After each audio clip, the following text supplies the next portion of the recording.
आप सब पिछले कुछ दिनों से उत्तर प्रदेश के अंदर चल रहे इस महाभारत के संघर्ष को देख रहे होंगे। मुझे लगता है कि उत्तर प्रदेश की वर्तमान के इस राजनीतिक नौटंकी को देख करके अगर कहीं धृतराष्ट्र की आत्मा होगी तो वो भी संकुचा जा रही होगी। वो भी इस बात के लिए संकोच कर रही होगी कि वास्तव में केवल महाभारत उसी समय नहीं हुआ था, उस समय तो पांडव और कौरवों के बीच में महाभारत हुआ था।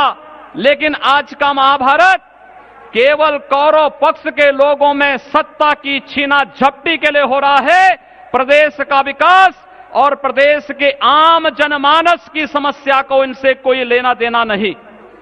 और यही कारण है पूरा प्रदेश अराजकता की भट्टी में धधक रहा है। प्रदेश में कानून व्यवस्था नाम की कोई चीज नहीं। सत्ता द्वारा प्रायोजित गुंडा राज पूरे प्रदेश में आम जनमानस का जीना हराम कर दिया है। न प्रदेश का व्यापारी सुरक्षित, न प्रदेश का किसान सुरक्षित, न प्रदेश का आम जनमानस सुरक्षित।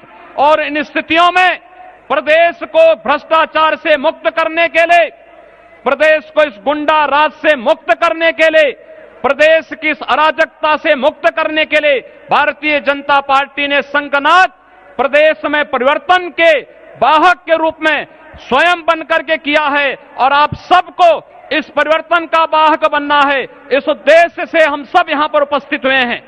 हम सब आपसे अनुरोध करना चाहेंगे, 14 वर्ष हो गए हैं, हम सबके सामने, प्रदेश के नौजवानों के सामने आज पहचान का संकट आया है। उत्तर प्रदेश का नौजवान इतनी उर्वरा भूमि, इतना बौद्धिक रूप से परिपक्व और देश और दुनिया में अपने पुरुषार्थ से सब कुछ प्राप्त करने की क्षमता रखता है। लेकिन आज उत्तर प्रदेश के नौजवानों के सामने अपनी पहचान का संकट खड़ा किया है। उत्तर प्रदेश में सपा, बसपा, सपा, इन सरकारों ने, और ये पहचान का संकट आज जब हम सबके सामने आ खड़ा हुआ है तो हम सब कहना चाहेंगे कि आपके पहचान के लिए संकट खड़ा करने वाले समाजवादी पार्टी हो या बहुजन समाजवादी पार्टी, आप इन लोगों के इस नूरा कुश्ती में पड़ने की आवश्यकता नहीं। जब आप प्रदेश में गांव-गांव और घर-घर जाएंगे तो प्रदेश की जनता को बताने की आवश्यकता है कि अगर भारतीय जनता पार्टी की सरकार होती तो प्रदेश में कैराना जैसी घटनाएं नहीं घटित हो सकती थी।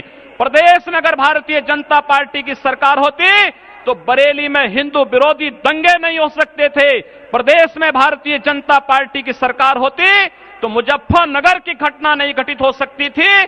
और प्रदेश में बहुसंख्यक समाज का जो उत्पीड़न हुआ है, जो अपमान हुआ है, प्रदेश का जो विकास प्रदेश की सपा बसपा की इन सरकारों ने ठप किया है, प्रदेश के नौजवानों के सामने जो एक पहचान का संकट खड़ा किया है, इसके लिए इन दोनों को बराबर का दंड का भागी देकर के हम सबको, आम जनमानस को उत्तर प्रदेश के 2017 में होने वाले विधानसभा चुनाव में निर्णायक भूमिका में आना होगा।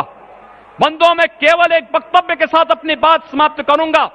महाभारत में जब चीरहरण का दृश्य हो रहा था तो द्रौपदी ने एक प्रश्न पूछा था सभासदों से। उस सभा में बैठे हुए सभी लोगों से एक प्रश्न पूछा था। वह प्रश्न था कि इस चीरहरण के लिए दोषी कौन? तो सभी लोग मौन थे, केवल महात्मा विदुर बोले थे। उन्होंने कहा 1/3 दोषी अपराधी, 1/3 दोषी उनके सहयोगी और 1/3 दोषी जो मूक दर्शक हैं। प्रदेश का चीरहरण आप सब मौन बन करके देखते मत रहिए और केवल समाज ही नहीं, राज बदलने की तैयारी करिए। धन्यवाद।